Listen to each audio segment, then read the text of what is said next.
দেখুন, আসলে সরকারের যেটা হানিমুন পিরিয়ড বলি আমরা, যখন আমরা ওইভাবে কোনো মন্তব্য করতাম না, আমরা যারা সাধারণ মানুষ, সেই 100 দিন কিন্তু পেরিয়ে গিয়েছে।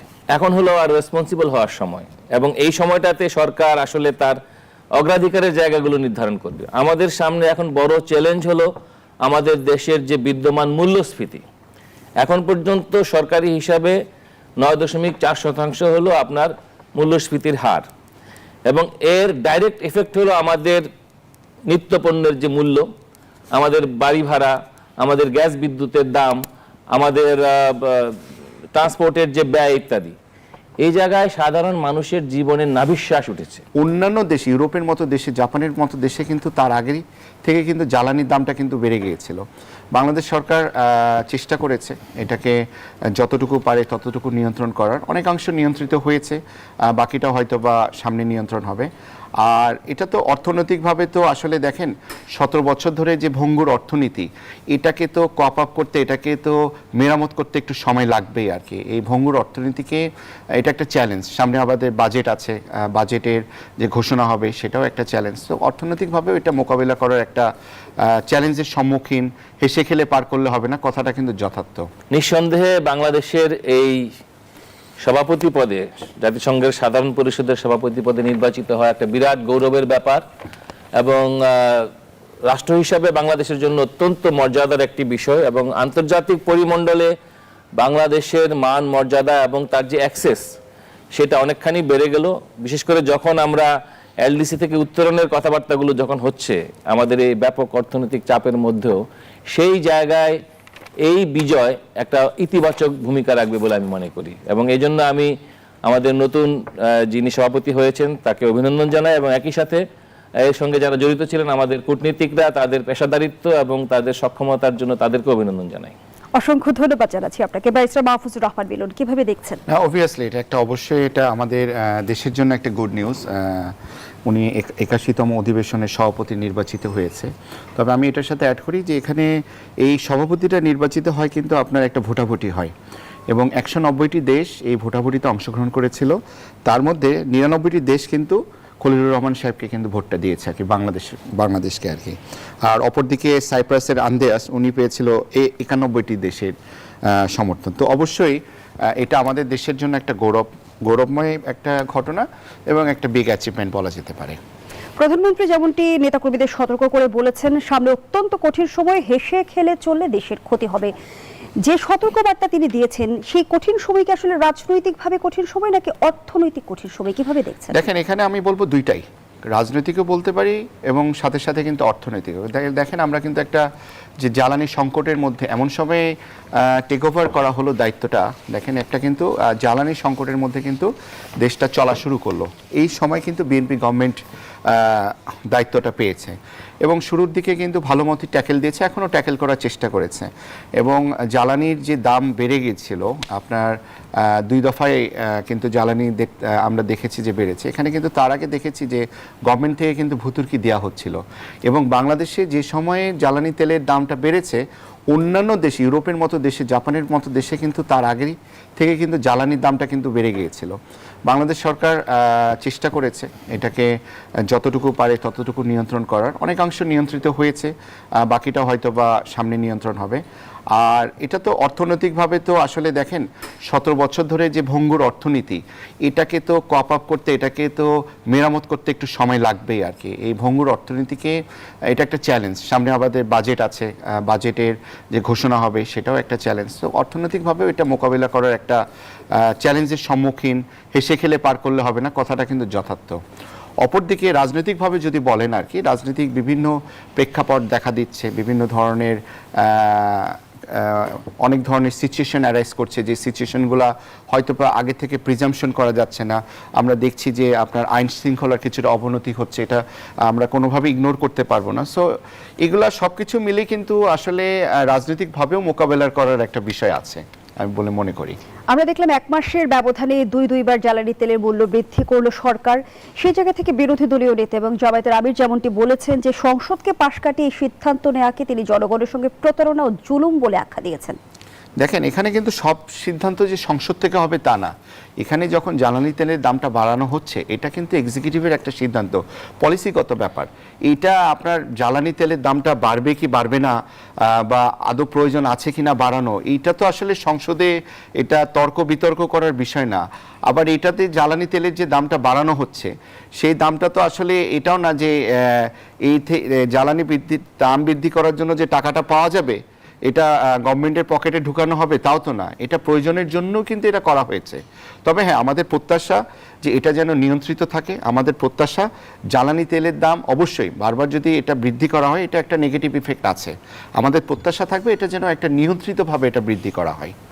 অসংখ্য ধন্যবাদ জানাচ্ছি অ্যাডভোকেট হাসান তারিক চৌধুরী। যখন সরকারই বলছে যে সামনে কঠিন সময় অপেক্ষা করছে, তখন কঠিন সময়কে সামাল দিতে সরকারের প্রস্তুতি কেমন দেখেন? দেখুন, আসলে সরকারের যেটা হানিমুন পিরিয়ড বলি আমরা, যখন আমরা ওইভাবে কোনো মন্তব্য করতাম না, আমরা যারা সাধারণ মানুষ, সেই 100 দিন কিন্তু পেরিয়ে গিয়েছে। এখন হলো আর রেসপন্সিবল হওয়ার সময়, এবং এই সময়টাতে সরকার আসলে তার অগ্রাধিকারের জায়গাগুলো নির্ধারণ করবে। আমাদের সামনে এখন বড় চ্যালেঞ্জ হলো আমাদের দেশের যে বিদ্যমান মূল্যস্ফীতি। এখন পর্যন্ত সরকারি হিসাবে 9.4% হলো আপনার মূল্যস্ফীতির হার, এবং এর ডাইরেক্ট এফেক্ট হলো আমাদের নিত্যপণ্যের যে মূল্য, আমাদের বাড়ি ভাড়া, আমাদের গ্যাস বিদ্যুতের দাম, আমাদের ট্রান্সপোর্টের যে ব্যয় ইত্যাদি। এই জায়গায় সাধারণ মানুষের জীবনের নাভিশ্বাস উঠেছে, এবং যে অভ্যুত্থানের বেনিফিশিয়ারি হিসাবে আজকে এই সরকার ক্ষমতায় রয়েছে, সেই অভ্যুত্থানের অঙ্গীকারটাই ছিল কিন্তু একটা বৈষম্যহীন ব্যবস্থা তৈরি করা। অর্থাৎ আমাদের দেশের ডেমোক্রেসিতে যদি আপনি দেখেন, মেজরিটি কারা? মেজরিটি হলো বিভিন্ন শ্রেণী পেশার মানুষ, যারা ওয়ার্কিং ক্লাস, এলিটরা কিন্তু মেজরিটি না। কিন্তু আনফরচুনেটলি আমাদের পার্লামেন্ট বা আমাদের এই সরকার যা কিছু পলিসি নিচ্ছে সবকিছু হলো এলিট বান্ধব, সাধারণ মানুষ বান্ধব পলিসি কিন্তু হচ্ছে না। ফলে দেখেন আজকে বাজারের যে সিন্ডিকেট, সেটা ভাঙা যাচ্ছে না। আপনি দেখেন যে আমাদের বিদ্যুতের ক্ষেত্রে দফায় দফায় যে অবস্থা, যে স্ল্যাব তৈরি করা হয়েছে, সাধারণ মানুষ এটা বহন করতে পারছে না। বাড়ি ভাড়ার অবস্থা দেখেন, আমাদের দেশে একটা বাড়ি ভাড়ার নিয়ন্ত্রণ আইন আছে, সেটার কিন্তু কোনো মডিফিকেশন নাই। যার ফলে যে মানুষ স্বপ্ন দেখেছিল যে স্বৈর শাসনের কবল থেকে বেরিয়ে এসে একটা স্বস্তির নিঃশ্বাস ফেলবে, তাদের জীবনযাত্রার ব্যয়টা কমবে, চাপটা কমবে, ঋণটা কমবে, সেই জায়গায় কিন্তু মানুষ যেতে পারছে না। ফলে সরকারকে যে একটা ইন্টারিম যে ব্যবস্থা নেবে, অর্থাৎ দেশ যখন সংকটে থাকে তখন কিন্তু কিছু প্রায়োরিটি ঠিক করে একটা অন্তর্বর্তীকালীন ব্যবস্থা নিতে হয় মানুষকে আপাতত শান্তি দেওয়ার জন্য, সেই জায়গাটা হচ্ছে না। উপরন্তু আমরা দেখতে পাচ্ছি আইন শৃঙ্খলা পরিস্থিতির চরম অবনতি। আপনি দেখেন যে শুধু এক রামিসার ঘটনা দিয়ে কিন্তু আপনি একটা ঘটনা থেকেই কিন্তু আপনি অনেক কিছু বুঝতে পারেন। এটাকে দেখেন, এটাকে ঘিরে আজকে সমস্ত মিডিয়াতে এত কথাবার্তা হচ্ছে, কিন্তু এইরকম বহু বহু ঘটনা হয়তো পত্রপত্রিকায় আসছে না। তারপরে দেখেন যে আমাদের যে আমরা যে আদালতে আমরা আইন পেশায় নিয়োজিত আছি, সেখানে লক্ষ লক্ষ মামলা পেন্ডিং, এবং আমরা যারা আইনজীবী আমরা আদালতে মামলা করতে পারি না, শুনানি করতে পারি না, প্রয়োজনীয় সংখ্যক বেঞ্চ নাই। ফলে আমাদের আইনের শাসন, আমাদের বিচার বিভাগের স্বাধীনতার যে জায়গাটি ছিল, মানুষের বিচার প্রাপ্তির যে অধিকারের ব্যাপারটি ছিল, এগুলো কিন্তু সেই সুদূর পরাহতেই থেকে গেছে। ফলে রাজনীতিতে যে গুণগত পরিবর্তন আমরা আশা করেছিলাম, সেটি কিন্তু কার্যত তার লক্ষণটাও কিন্তু আমরা দেখতে পাচ্ছি না। এখন হতে খুব ভালো কথা যে মাননীয় প্রধানমন্ত্রী বলছেন যে সামনে কঠিন দিন, ঠিক আছে, কিন্তু সেই কঠিন দিনকে সহজ করার জন্য আগামী বাজেটে কি কথা থাকবে সেটি কিন্তু আমাদের কাছে স্পষ্ট নয়। যেমন ধরেন আমাদের যে সুদের যে নীতি ব্যাংকে, এই ব্যাংকের নীতিগুলো কি, যারা বড় লোকদের জন্য ছাড় বেশি, কিন্তু মধ্য আয়ের মানুষ, নিম্ন আয়ের মানুষ বা যারা জেনুইন উদ্যোক্তা, তাদের জন্য কিন্তু কোনো সুদ ছাড় নাই, উচ্চ সুদের হার। এবং যার ফলে কি হয়, আপনি দেখেন যে আমাদের দেশে বিনিয়োগ কমে যাচ্ছে, আর বিনিয়োগ না থাকার ফলে কি হয়, কর্মসংস্থানের সুযোগ তৈরি হয় না। তো কর্মসংস্থান যদি সুযোগ তৈরি না হয়, তরুণ সমাজ যদি বেকার থাকে, বেকারত্ব কিন্তু অপরাধ প্রবণতার জন্ম দেয়। ফলে এই যে ইন্টার রিলেশন, এই ইকোনমিক্সের এই ইন্টার রিলেশনটা কিন্তু আমরা অ্যাড্রেস করছি না। কথা ছিল পার্লামেন্টে এগুলো নিয়ে কথা হবে, কিন্তু পার্লামেন্টে আমরা কি দেখি? পার্লামেন্টে দেখি জনগণের এই নিত্য প্রয়োজনীয় জিনিসের নিয়ে কথা বলার বদলে তারা একে অপরকে ব্লেম করার যে পলিটিক্স, যেটা আগে হয়েছে, এবং এটা করতে করতে পার্লামেন্টটা হয়ে গিয়েছে একটা কমেডি হাউস। এখানে মানুষের কথা নাই, মানুষের কষ্টের কথা নাই, মানুষের সাফারিংসগুলো সেখানে নাই। জুলাই চার্টার বলে একটি আলোচনা মাঝখানে ছিল, এবং সেখানকার যে স্পিরিটটা কি ছিল, আমি যদি মোটা দাগে বলি, স্পিরিটটা ছিল আইনের শাসন, স্পিরিটটা ছিল বৈষম্যটা কমানো, স্পিরিটটা ছিল আমাদের যে জেন্ডার ব্যালেন্স, অর্থাৎ নারী পুরুষের যে সম অধিকার, সেই জায়গাগুলোকে অ্যাড্রেস করা। কিন্তু আমরা কি দেখলাম, এই আলাপটা কিন্তু পার্লামেন্টে নাই। উপরন্তু আমরা দেখছি যে এক ধরনের মাঠ গরম করার রাজনীতি, এক ধরনের শব্দ বোমা তৈরি করার রাজনীতি, এগুলোই কিন্তু পার্লামেন্টে চলছে, যার ফলে মানুষ যে আশাটা করবে সেই আশাটা। চরম অবনতির পেছনে কি কারণ দেখেন? দেখেন, এই যে অবনতির কারণটা কি, বিচারহীনতাই তার প্রধান কারণ। আর যে কারণে রামিসার বাবা বলেছেন তিনি কোনো বিচার চান না।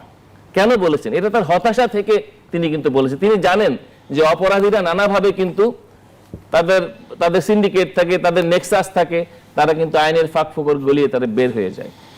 এই যে বিচারহীনতার সংস্কৃতি যেটা স্বৈরাচারী আমলে ছিল, সেটার কন্টিনিউশন কিন্তু নানাভাবে তার আমরা দেখতে পাচ্ছি সেটা রয়ে গেছে। আর সবচেয়ে বড় কথা হলো, আমরা যারা বিচার প্রার্থী তারা যখন বিচারের জন্য যখন যায়, তারা যখন বিচারের দীর্ঘসূত্রিতা দেখতে দেখতে তারা বিচারের আশাটাই তারা হারিয়ে ফেলে, এবং এটাই কিন্তু অপরাধ প্রবণতা বৃদ্ধির প্রধান কারণ। এবং এটাই কিন্তু আমাদের সামনে বড় চ্যালেঞ্জ। আপনি দেখেন, আমাদের দেশে কথা ছিল যে দুদকের সংস্কার হবে, দুদককে আরো গতিশীল করা হবে, দুদককে আমরা দেখতে চেয়েছিলাম যে বাংলাদেশে একটা বৈপ্লবিক পরিস্থিতির সৃষ্টি তারা করবে। কিন্তু কোথায় সেই দুদকের সেই গর্জন তো আমরা এখন আর শুনি না। কেন শুনি না?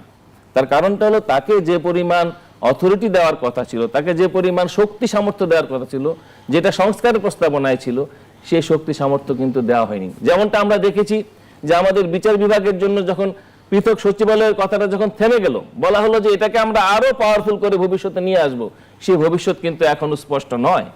ফলে রাষ্ট্রের যে তিনটি অঙ্গ, যেটাকে আমরা সেপারেশন অফ পাওয়ার বলি, সেই সেপারেশন অফ পাওয়ারও কিন্তু এখন সুদূর পরাহত হয়ে গেছে। ফলে বহুদলীয় গণতন্ত্র বা পার্লামেন্টারি ডেমোক্রেসিতে এই সেপারেশন অফ পাওয়ারকে যদি আমরা এনশিওর না করতে পারি, তাহলে অতীতে যা হয়েছে সেটাই হবে। রাজনীতির পরিবর্তন, যেটা রাজনীতির ইতিবাচক পরিবর্তন, সেটি কখনোই হবে না। অসংখ্য ধন্যবাদ জানাচ্ছি অ্যাডভোকেট হাসান তারিক চৌধুরী, ব্যারিস্টার মাহফুজুর রহমান মিলন। গণঅভ্যুত্থানের পর রাজনৈতিক সংস্কৃতিতে সংস্কার, এই কথাটি আমরা বহুবার শুনেছি, কিন্তু সেটি কি আসলে বইয়ে লিপিবদ্ধ থাকবে? দেখুন, এই সংস্কার তো আসলে একটা চলমান প্রক্রিয়া। আমরা যখন দেখলাম যে গণঅভ্যুত্থানের পরে ইউনূস সরকার যখন আপনার ইন্টারিম গভর্নমেন্ট যখন গঠন হলো, অনেকগুলা কিন্তু সংস্কার কমিশন গঠন করা হলো, বিভিন্ন ধরনের সংস্কার কমিশন গঠন করা হলো। এবং এই আমরা কিন্তু খুব মানে আশা দেখেছিলাম আর কি, যে এই সংস্কার যে কমিশনগুলো তারা যে রিপোর্ট দিবে, এই রিপোর্টের আলোকে দেখা যাবে যে এই সংস্কারগুলো আমরা ভোগ করব বা আমরা দেখতে পাবো। পরবর্তীতে আমরা দেখলাম একটা ঐক্যমত্য কমিশন হলো। এই সংস্কার কমিশনগুলোর ভেঙে যাওয়ার পরে যখন তারা রিপোর্ট দিল, রিপোর্ট দেওয়ার পরে একটা ঐক্যমত কমিশন হলো। এবং এই ঐক্যমত কমিশন নিয়েও আবার দেখা গেল যে একটা জুলাই সনদ যখন এটা সিগনেচার হলো, সাইন হলো, সবাই আমরা একটা আশা দেখেছিলাম যে হবে। এবং আমি এখনও আশা দেখি, বা এখনও আমি আলোর পথ দেখতে চাই, বা আমি দেখছি যে হয়তো বা সামনে আমরা দেখব। কিন্তু ইন দ্য মিন টাইম দেখা যাচ্ছে যে বিভিন্ন ধরনের সিচুয়েশন অ্যারাইজ করছে আর কি। এই সিচুয়েশনগুলোর মধ্যে দিয়ে কিন্তু গভর্নমেন্টকে যেতে হচ্ছে। দেখেন, তারা কিন্তু ক্ষমতা যখন নিয়েছে 12ই ফেব্রুয়ারি ইলেকশনের পরে 17 তারিখে কিন্তু ওথ নিয়েছে, এবং 12ই মার্চ হচ্ছে প্রথম পার্লামেন্ট অধিবেশন শুরু হলো। তার পরবর্তীতে কিন্তু সরকার কিন্তু বসে নাই, তারা বিভিন্ন কর্মসূচি নিচ্ছে, বিভিন্ন উন্নয়নমূলক কার্যকলাপ করছে। সংসদে আমরা ডিবেট দেখছি, জুলাই সনদ নিয়েও ডিবেট দেখছি। এখানে আবার এই সংবিধান সংস্কার করা হবে কি হবে না, এগুলো নিয়ে আমরা ডিবেট দেখছি।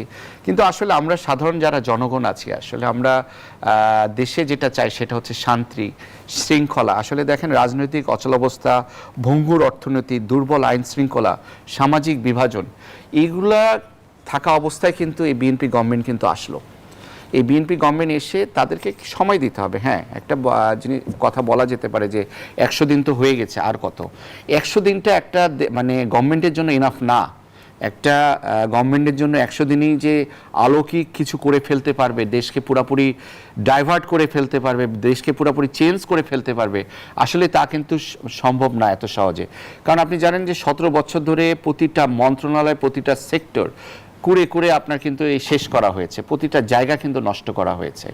তো এগুলা মেরামত করতে এগুলা কিন্তু সময় লাগবে, রাষ্ট্র কাঠামো ঠিকঠাক করতে সময় লাগবে। হ্যাঁ, কিন্তু অন্তর্বর্তী শাসনামলে একটা কথা তো আমরা বারবার শুনেছি যে নির্বাচিত সরকার এলে আইন শৃঙ্খলা পরিস্থিতির উন্নতি হবে এবং মব কালচারের অবসান হবে, কিন্তু আমরা এখনো দেখছি সেই ধারাবাহিকতা কোনোভাবেই থামছে দেখুন, না। মব কালচারটা এবং ইসলামী ব্যাংকের চেয়ারম্যান নিয়োগকে কেন্দ্র করে আমরা যে অস্থিরতা তৈরি হতে দেখলাম, পুলিশের লাঠিচার্জ পর্যন্ত দেখেন, এই দেখলাম, কিন্তু আপনি সেটি কেন ঘটলো? দেখেছেন কিনা, এটা কিন্তু একটা কৃত্রিম অস্থিরতা কিন্তু সৃষ্টি করা হয়েছে। এখানে কিছু লোক ভাড়া করেও আনা হয়েছে, আমরা দেখেছি আর কি। এবং অনেক লোক ওখানে আছে যারা মব করছে বা ওখানে যারা জড়ো হয়েছে, তারা নিজেরাও জানেন না যে কি পারপাজে আসছে বা কি কথা বলবো। অনেকে কিন্তু যাদেরকে সাক্ষাৎকার নেওয়া হচ্ছে তারাও দেখা যাচ্ছে পাশ থেকে তাদেরকে শিখিয়ে দেওয়া হচ্ছে। তো এগুলো আসলে একটা গভর্নমেন্টকে কিন্তু অস্থির করার চেষ্টা কিন্তু ক্রমবর্ধমান আছে, এটা কিন্তু শুরু থেকে আছে। এই চেষ্টার পেছনে কারা? এই চেষ্টার পিছনে অবশ্যই সরকারকে যারা পছন্দ করে না, সরকারের কার্যকলাপকে যারা স্থিতিশীল অবস্থায় থাকতে দিতে চায় না, বিএনপিকে যারা পছন্দ করে না, তারাই এটার সাথে জড়িত থাকবে। যাদের মধ্যে দেশপ্রেম আছে, যারা দেশকে সামনের দিকে এগিয়ে নিতে চায়, তারা তো এই কালচারটা মেনে নেবে না বা তারা এটার মধ্যে থাকবে না। দেশকে তো সুষ্ঠুভাবে পরিচালনা করার জন্য কিন্তু সময় দিতে হবে। আপনি দেখেন আমাদের দেশের যে মাননীয় প্রধানমন্ত্রী, ওনার কার্যকলাপ দেখেন, ওনার কথাবার্তা বলেন, কোনো কি আপনি এখন পর্যন্ত এই 110 দিনের মধ্যে এমন কোনো কিছু কি নেগেটিভিটি পেয়েছেন যে একটা দেশের প্রধানের এই ধরনের কথাবার্তা বলা উচিত না? উনি কি ওনার কথাবার্তায় এই 17 বছরে কি ঘটনা ঘটেছে এগুলো কি বারবার টেনে নিয়ে আসছেন? ওনার কিন্তু প্রথম থেকে কিন্তু একটা অ্যাম্বিশিয়াস যেটা বলা হচ্ছে যে না, আমি দেশের জন্য কিছু করব, আই হ্যাভ এ প্ল্যান, আমি দেশের জন্য কিছু করব। কিন্তু ওনার যে টিম পাওয়া গেছে, ওনার যে মন্ত্রিসভা পাওয়া গেছে, তাদেরকে সময় দিতে হবে। হ্যাঁ, এখানে আবার ব্যাপার আছে যে এখানে সবাই যে সমানভাবে দক্ষতার সাথে কাজ করতে পারবে বা কাজ করবে, এটাও আসলে আমরা যদি ভাবি যে সবাই দক্ষ হবে, সবাই সব কিছু করে বসতে পারবে, এটাও না। এখন মাননীয় প্রধানমন্ত্রী যদি দেখে যে না, কোনো একটা মন্ত্রণালয়ে প্রবলেম হচ্ছে বা কোনো কিছু ঠিকমতো চলছে না, তবে ওনাকে অবশ্যই এগুলোর এগেনস্টে কিন্তু স্টেপ নিতে হবে। আমরা একটু অ্যাড করি আর কি, যে আমরা দেখলাম কুরবানির সময় আমরা দেখলাম যে উনি কিন্তু রাস্তায় ঘুরে ঘুরে দেখলো যে কুরবানির বর্জ্য যে অপসারণের যে ব্যবস্থা, এটা কি অবস্থায় আছে।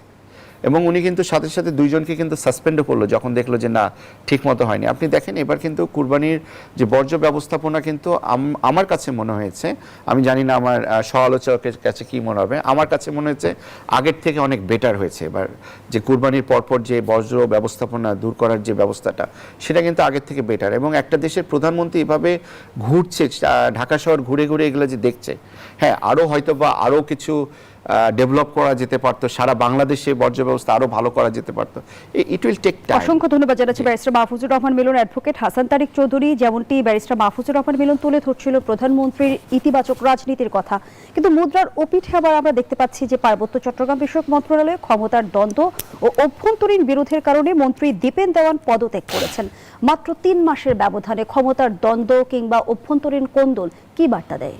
দেখুন, আসলে পার্বত্য চট্টগ্রাম তো একটা বিশেষায়িত এলাকা, এবং আমাদেরকে যখন আমরা পার্বত্য চট্টগ্রাম নিয়ে কথা বলবো, আমাদেরকে ওখানকার নৃগোষ্ঠী সম্পর্কে একটা ধারণা থাকতে হবে যে এটা প্রধানত সে অঞ্চলের ক্ষুদ্র ক্ষুদ্র নৃগোষ্ঠী যারা আছে, যারা আমাদের এই দেশের অবিচ্ছেদ্য অংশ, তারা দীর্ঘকাল ধরে একটা নিষ্পেষণের শিকার ছিল, এবং যার ফলে তাদের সঙ্গে সরকারের একটা চুক্তি হয়েছিল এবং সেই চুক্তি বাস্তবায়নের প্রসঙ্গ ছিল। আপনি দেখেন সেই আলোচনাটা কিন্তু ধীরে ধীরে হারিয়ে গিয়েছে। আমরা পত্রপত্রিকা মারফত যতটুকু জেনেছি যে পার্বত্য চট্টগ্রাম বিষয়ক মন্ত্রী এই চুক্তিগুলো বাস্তবায়নের ব্যাপারে উদ্যোগী ছিলেন, কিন্তু যারা এই চুক্তির বাস্তবায়ন চান না, অর্থাৎ ক্ষুদ্র ক্ষুদ্র জাতিগোষ্ঠীকে যারা তাদের সাংবিধানিক এবং গণতান্ত্রিক অধিকার দিতে নারাজ, যেটার সাথে ভূমি দখল এবং পার্বত্য অঞ্চলের দখলের প্রশ্নটি জড়িত, এবং একটা ভেস্টেড ইন্টারেস্ট গ্রুপ, একটা কায়েমি স্বার্থবাদী গোষ্ঠী, তারাই কিন্তু রাজনীতিকে আশ্রয় করে।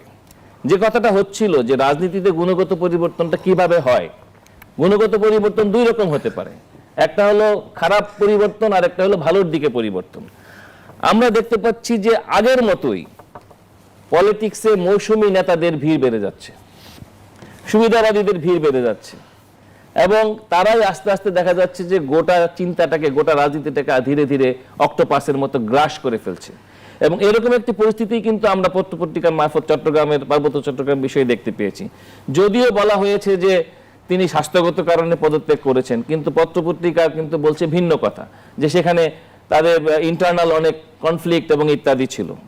এখন এটা কে দেখবে? মাননীয় প্রধানমন্ত্রীর যতই সদিচ্ছা থাকুক, ওনাকে তো মনে রাখতে হবে উনি একটা টিমের leader, he is a captain of A team.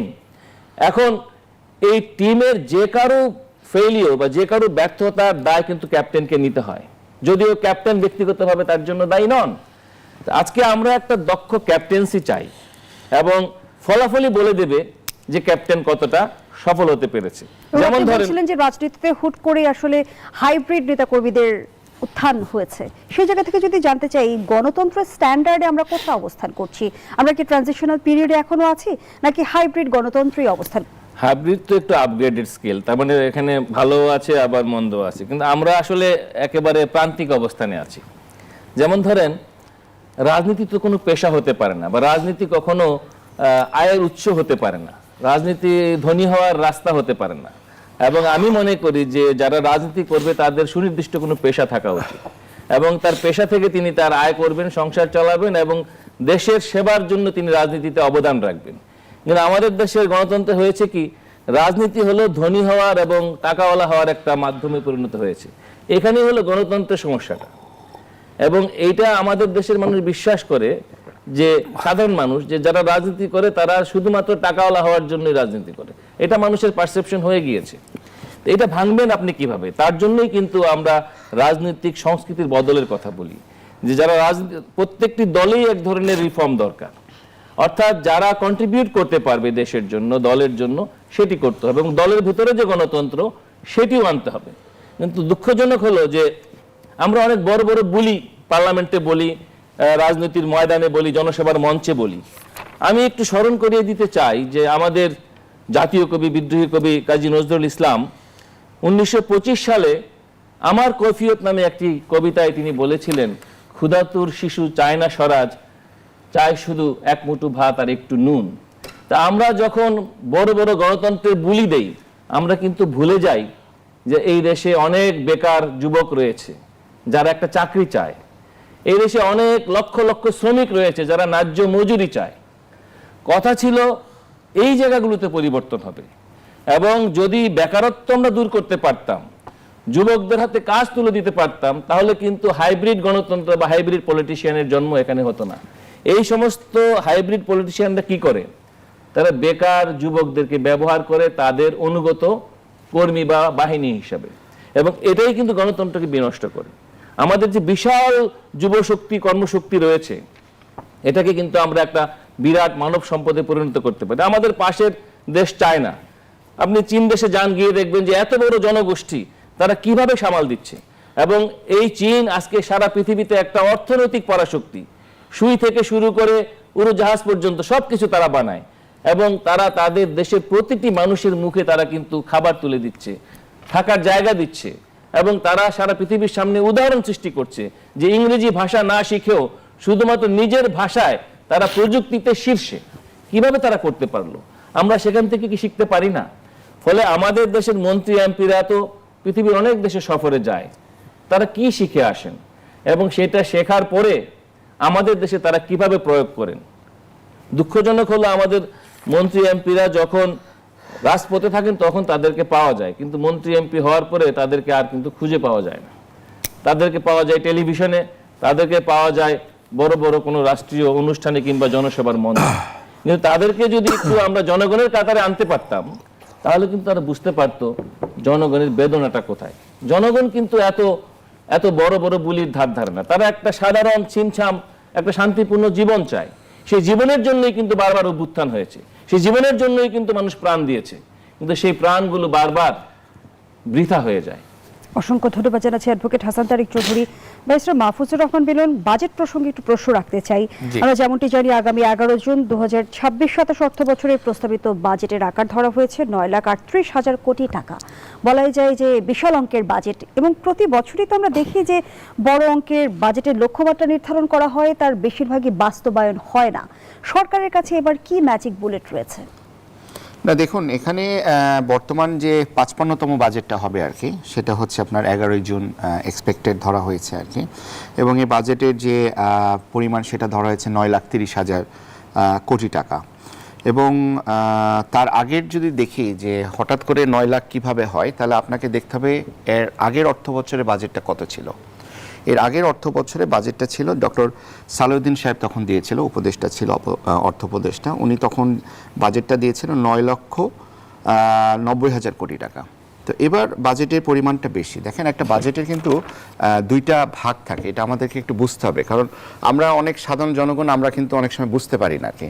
এটা একটা জাতীয় বাজেটের কিন্তু দুইটি প্রধান অংশ থাকে। একটা অংশ হচ্ছে পরিচালন ব্যয়, আরেকটা অংশ হচ্ছে উন্নয়ন ব্যয়। এই পরিচালন ব্যয় বলতে যেটা বোঝাচ্ছে যে আপনার কর্মচারীদের বেতন, সরকারি কর্মচারী, এমপিভুক্ত শিক্ষক শিক্ষিকাদের বেতন, পেনশন, ভর্তুকি, বিদেশিদের কাছ থেকে যে টাকা পয়সা নিয়েছি তার যে সুদগুলা সেগুলো দেওয়া, এগুলো কিন্তু হচ্ছে আপনার পরিচালন ব্যয়।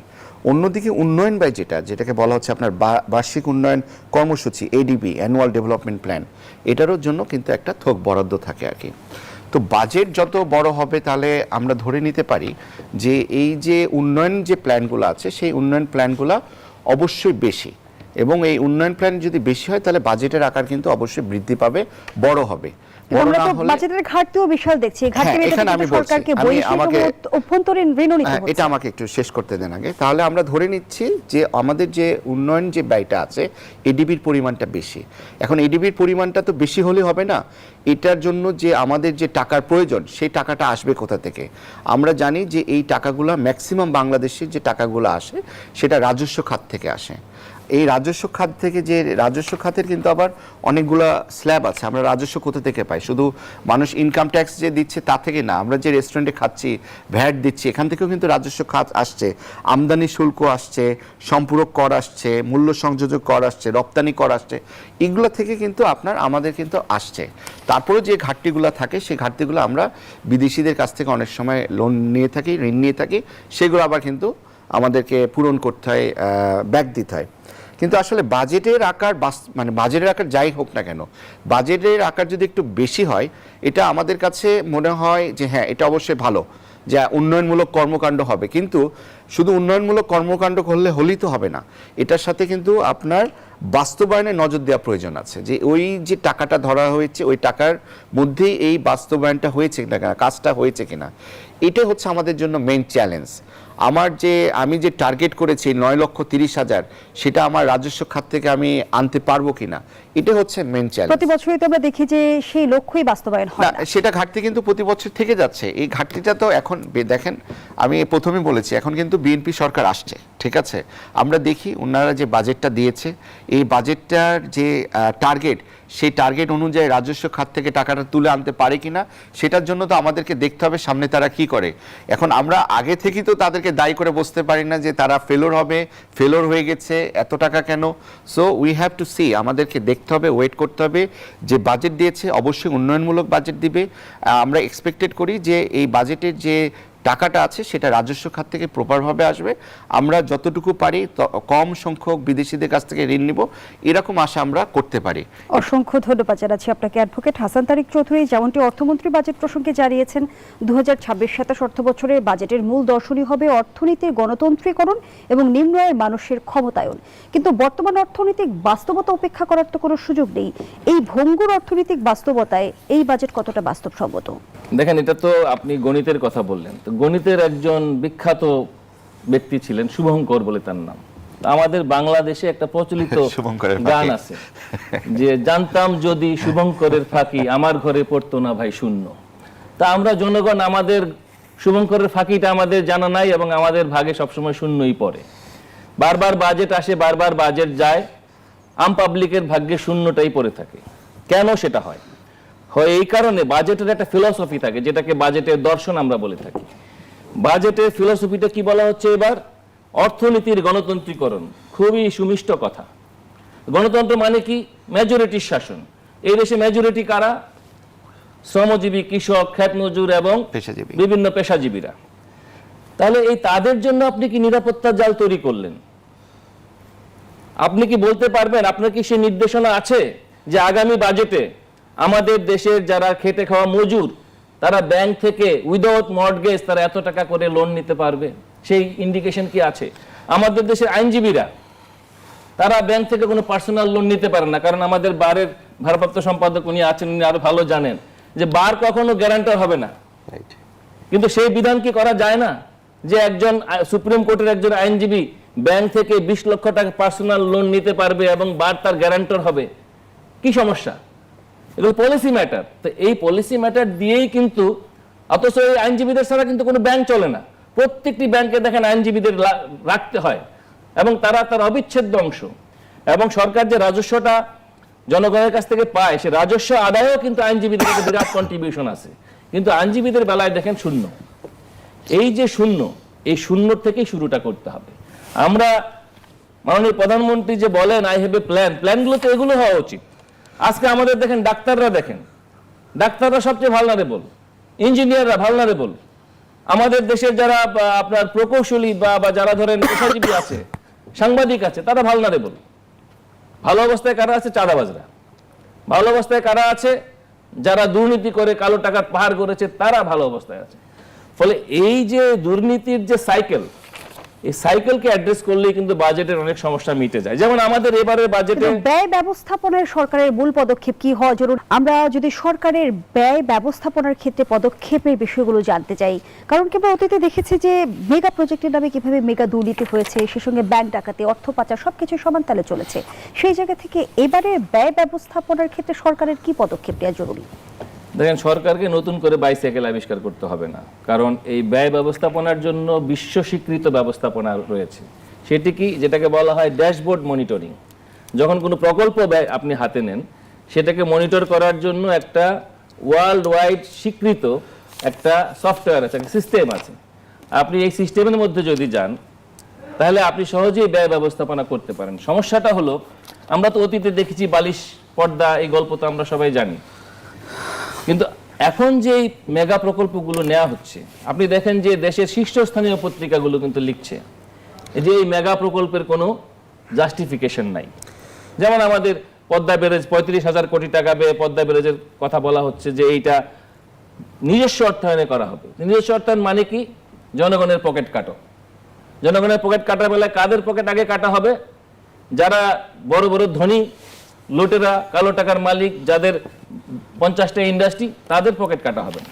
কাটা হবে আমাদের মতো আইনজীবীদের, ছাপোষা আইনজীবীদের, ছাপোষা সাংবাদিকদের, ছাপোষা ডাক্তারদের, তাদের পকেট কাটা হবে। আর সাধারণ গরিব মানুষের কথা তো আমি, যারা শ্রমজীবী, তাদের কথা নাই বা বললাম।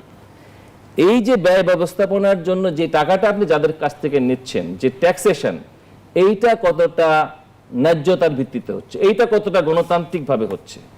ব্যাংকের লোনের কথা আমি আগেই বলেছি। এই ঋণের সবচেয়ে বড় গ্রহীতা কারা? সবচেয়ে রাক্ষস অক্টোপাসগুলো কারা? গরিব মানুষরা কিন্তু নয়, পেশাজীবীরা কিন্তু নয়। ফলে এই সাধারণ মানুষের টাকায় যে প্রকল্পগুলো চলে, সেই প্রকল্পে গ্রহণের ব্যবস্থাপনা শুনানিতে বা তার নজরদারিতে সাধারণ মানুষের অংশগ্রহণ কতটুকু? আপনি যখন তেলের দাম বাড়ান, আপনি কি গণশুনানিতে কয়জন মানুষকে কথা বলার সুযোগ দেন? আজকে যখন বেতন স্কেল হয়, সেখানে কয়জন মানুষ ওপিনিয়ন দেওয়ার সুযোগ পায়? আজকে তো ইন্টারনেটের যুগ, এআই এর যুগ। আপনি ইন্টারনেটেই তো আপনি জনমত জরিপ করতে পারেন। রাষ্ট্র যদি উদ্যোগ নেয় যে কোনো পলিসি ম্যাটারে, যে প্রথম আলো যেরকম ভোট নেয় অনলাইনে, এরকম আপনি তো মানুষের কাছ থেকে ভোট নিতে পারেন। একটা গণভোট করেছেন, একটা ইয়েস নো আমরা দেখেছি। তো এইরকম গণভোট তো অনলাইনে চাইলে পরে প্রত্যেক মাসেই করা যায় অনলাইনে, যার যার মোবাইল থেকে সে একটা ভোট দিয়ে দিবে। তো এই ধরনের সিস্টেমের মধ্যে যদি তারা প্ল্যানের মধ্যে যায়, তাহলে মানুষের পালস তারা বুঝতে পারবে যে সাধারণ মানুষ আসলে ব্যয় ব্যবস্থাপনাটা কিভাবে দেখতে চায়। আমাদের দেশের মন্ত্রী এমপিরা হাঁচি কাশি হলেই যেন বিদেশে চিকিৎসা করতে না যায়, তাহলে কি হবে? মন্ত্রী এমপিরা যখন দেশের হাসপাতালে চিকিৎসা করতে যাবে, হাসপাতালের মানটা বাড়বে। তারা যখন সরকারি হাসপাতালের ওয়ার্ডে ভর্তি হবে, তখন কিন্তু হাসপাতালের মান বাড়তে বাধ্য। মন্ত্রী এমপিরা যখন পাবলিক বাসে চড়বে, পাবলিক বাসের মান বাড়তে বাধ্য। মন্ত্রী এমপিরা যখন সাধারণ মানুষের জন্য সুলভ শ্রেণীতে রেলে যাবে, রেলের মান, রেলের কালোবাজারি, টিকিটের কালোবাজারি বন্ধ হতে বাধ্য। এগুলো করার জন্য কিন্তু নতুন কিছু আবিষ্কার করা প্রয়োজন হয় না, এগুলো অলরেডি আমাদের সোসাইটিতে আছে। কিন্তু আই হ্যাভ এ প্ল্যানের মধ্যে আমি এগুলো আছে কিনা আমি জানি না। অসংখ্য ধন্যবাদ জানাচ্ছি আপনাকে ব্যারিস্টার মাহফুজুর রহমান মিলন। বাজেট এলেই আমরা নানা হিসেব নিকেশ করতে থাকি, কিন্তু নিম্নবিত্ত আর মধ্যবিত্তের কথা বলতেই হয়। তাদের জীবনযাত্রার ব্যয়ে কোনো ধরনের পরিবর্তন আসতে যাচ্ছে কিনা, বা তাদের জন্য কতটা স্বস্তিদায়ক হতে যাচ্ছে এই বাজেট? না দেখেন আসলে যে বাজেট যেগুলো করা হয়, আমি একটু খালি মেগা প্রকল্পের কথা বলবো আর কি, তারপর আমি ওদিকে যাচ্ছি আর কি, যে আমার সহ আলোচক পদ্মা ব্যারেজের কথা বললো আর কি, যে মেগা প্রকল্পগুলো কিন্তু আসলে দেশের স্বার্থে প্রয়োজন। এখন মেগা প্রকল্পগুলো আসলে ঠিকমতো সম্পাদন হচ্ছে কিনা সেটা দেখা হচ্ছে, বা সেটা আমরা সুবিধাটা ভোগ করছি কিনা সেটা হচ্ছে মূল কথা। দেখেন পদ্মা ব্যারেজের যে কথাটা বলা হলো, এই পদ্মা ব্যারেজটা কি? এটা হচ্ছে যে আমাদের যে নদীর স্বাভাবিক পানি যাতায়াতের যে প্রক্রিয়াটা, এই প্রক্রিয়াটা আবার সঠিকভাবে আনার যে প্রকল্প, সেই প্রকল্প। এবং এটা করলে 24টি জেলা, বাংলাদেশের 24টি জেলার মানুষজন উপকৃত হবে, প্রত্যক্ষ ও পরোক্ষভাবে 7 কোটি মানুষ, কৃষকরা তো অবশ্যই 7 কোটি মানুষ এটা দ্বারা বেনিফিটেড হবে। সুফল নিয়ে কিন্তু ইতিমধ্যে প্রশ্ন উঠেছে। জি, কোনটা? সুফল নিয়ে, সুফল মিলবে কি? সুফল কি মিলবে কিনা এটা নিয়ে তো প্রশ্ন উঠেছে, কিন্তু আপনি তো প্রকল্পটা করতেই দেননি। প্রকল্পটা করতে দেন, প্রকল্পের অবস্থা কি দাঁড়ায় তারপর দেখেন। এখন প্রকল্প একটা নেওয়া হচ্ছে, নেয়ার আগে যদি আমরা বলে ফেলি যে এখানে এই প্রকল্প আর হবে না, এখানে টাকা সব চলে যাবে, আমরা কোনো সুফলও পাবো না, এটা তো বলা যৌক্তিকতা নাই। কারণ আপনি তো মাত্র একটা গভর্নমেন্টকে ছেড়ে দিয়েছেন ওনাদেরকে কাজ করার জন্য, তাদেরকে তো কাজ করার সুযোগ দিতে হবে। আপনি যেটা বললেন যে প্রকল্প করার আগে যাচাই বাছাই করবে না, প্রকল্প করার পরে অবশ্যই যাচাই প্রকল্প বাছাই করবে? যাচাই বাছাই করার পর একটা প্রকল্পর তো অনেকগুলো স্টেজ আছে। আপনার এই প্রকল্প করতে গেলে তো আমি চেলাম একটাকে বসলাম বা আমরা সভা করে একটা প্রকল্প আমরা অনুমোদন দিয়ে দিলাম, তা তো না। এই একটা প্রকল্প যখন অ্যাপ্রুভাল হয় তার আগে অনেক কিছু অ্যানালাইসিস করে অ্যাপ্রুভাল হয়। এটা এমন না যে আমি আজকে পত্রিকার পাতায় দেখলাম একটা প্রকল্পের জন্য এত টাকা বরাদ্দ করা হয়েছে, মানে হচ্ছে গতকাল রাতে সিদ্ধান্ত নেওয়া হয়েছে আজকে পত্রিকায় চলে আসছে জিনিসগুলো, তো তা না। আর এই যে বাজেটের ব্যয় ব্যবস্থাপনার যে ব্যাপারটা বললেন আর কি, এটা অবশ্যই উচিত। ব্যয় ব্যবস্থাপনাটা আমাদের দেশে একটা ভঙ্গুর একটা অবস্থায় আছে, এটা অবশ্যই ইমপ্রুভ হওয়া উচিত। কোন পরিকল্পনা ঠিকমতো থাকতে হবে। আমি 9,30,000 কোটি টাকা কি পারপাজে আমার ব্যয় হবে, উন্নয়ন প্রকল্পগুলা সঠিকভাবে ব্যয় হচ্ছে কিনা, আমি স্বাস্থ্য খাতে ব্যয় করছি কিনা, শিক্ষা খাতে প্রপারলি ইউজ করছি কিনা, পরিকল্পনা থাকতে হবে, সঠিক বরাদ্দ থাকতে হবে, নিয়ন্ত্রণ পর্যবেক্ষণ থাকতে হবে, নিরীক্ষা, এবং সব থেকে ইম্পর্টেন্ট যেটা সেটা হচ্ছে জবাবদিহিতা থাকতে হবে। সো আমি আশা করি যে বর্তমান গভর্নমেন্ট ওনারা যে বাজেট পেশ করবে, এই বাজেট পেশ করার পর বাজেটের আলোকে এই ব্যয় ব্যবস্থাপনা সঠিকভাবে হচ্ছে কিনা সেটা যেন তারা ঠিক মতো দেখে, এটা আমাদের অবশ্যই একটা আশা থাকবে, চাওয়া থাকবে, সাধারণ জনগণ হিসেবে আমাদের চাওয়া থাকবে। আর আসলে দেখা যায় কি যে বাজেটের যে মানে এটার বেনিফিটটা আসলে আমরা যারা মধ্যবিত্ত, যারা নিম্ন মধ্যবিত্ত এবং নিম্নবিত্ত, আসলে তাদের কাছে এই বাজেটের যে সুফল, এটা সুফলটা পেতে পেতে আসলে দেখা যায় যে ওভাবে সুফলটা আমরা দেখতে পারি না। কিন্তু আপনি দেখেন এই বাজেটের ফলে হয়তো একটা সেতু নির্মাণ করা হলো, এই বাজেটের যে উন্নয়ন প্রকল্পের মাধ্যমে, এটা সুফল কিন্তু আমরা পাচ্ছি, দেশের জনগণ পাচ্ছি। সো একবারে ডিরেক্টলি না হোক ইনডিরেক্টলি আমরা কিন্তু সুফল কিন্তু পাই। দুজনের কাছে একটা অভিন্ন প্রসঙ্গে প্রশ্ন রাখতে চাই, নিশ্চয়ই আপনারাও লক্ষ্য করেছেন লীগ প্রশ্নে এখন যা চলছে তা দুই দলের ইনসিকিউরিটি, এমন মন্তব্য করেছেন সাবেক উপদেষ্টা মাহফুজ আলম। তিনি বলেছেন কौन बनेगा লীগ কা বাপ, 86 আর 96 স্মৃতি বিএনপি ভুলতে পারছে না, আর জামায়াত আছে আদর্শিক শত্রুতা সহিংসতার ভয়ে, যা বিএনপি লীগের 90 দশকের যৌথ আক্রমণের স্মৃতি থেকে উৎসারিত, স্মৃতি ভয়ের উৎস বটে। এই বক্তব্য নিয়ে আপনাদের মন্তব্য জানতে চাই। আপনি শুরু করেন, তারপর আমি বলি। দেখেন, এটা তো আমি বলবো যে এক ধরনের রেটরিক। হ্যাঁ, কারণ আমাদের অতীত তো কখনোই ভালো ছিল না, অতীত সবসময় হলো হতাশার। আমি বলবো যে আমাদের একটা নির্দেশনামূলক কথা থাকা উচিত। নির্দেশনা হলো এই যে আমার সামনে প্রপোজালটা কি, অল্টারনেটিভটা কি। যিনি আলোচনাটি এনেছেন তিনি কিন্তু কোনো অল্টারনেটিভ দেন নেই। আমাদের রাজনীতির সবচেয়ে খারাপ দিক হলো ব্লেম। আমরা ব্লেম দিয়ে কিন্তু অল্টারনেটিভ দিই না। আমি কিন্তু বারবার আমার কথায় খেয়াল করবেন, আমি কিন্তু অল্টারনেটিভ দিয়েছি যে মন্ত্রীদেরকে পাবলিক বাসে চড়তে হবে। আমি বলেছি যে মন্ত্রী এমপিরা এই দেশে চিকিৎসা করাতে হবে। আমি বলেছি যে আমাদের দেশে এইটা করতে হবে। তা আমাদেরকে মনে হয় যে এই সমস্ত আমরা যদি পলিটিক্সে কালচারে যদি চেঞ্জ আনতে চাই, we have two propose something positive direction. অসংখ্য ধন্যবাদ জানাচ্ছি অ্যাডভোকেট হাসান তারিক চৌধুরী, ব্যারিস্টার মাহফুজুর রহমান মিলন। ছোট্ট করে শুনবো না, আমি আসলে হতাশার সাগরে নিমজ্জিত হতে চাই না।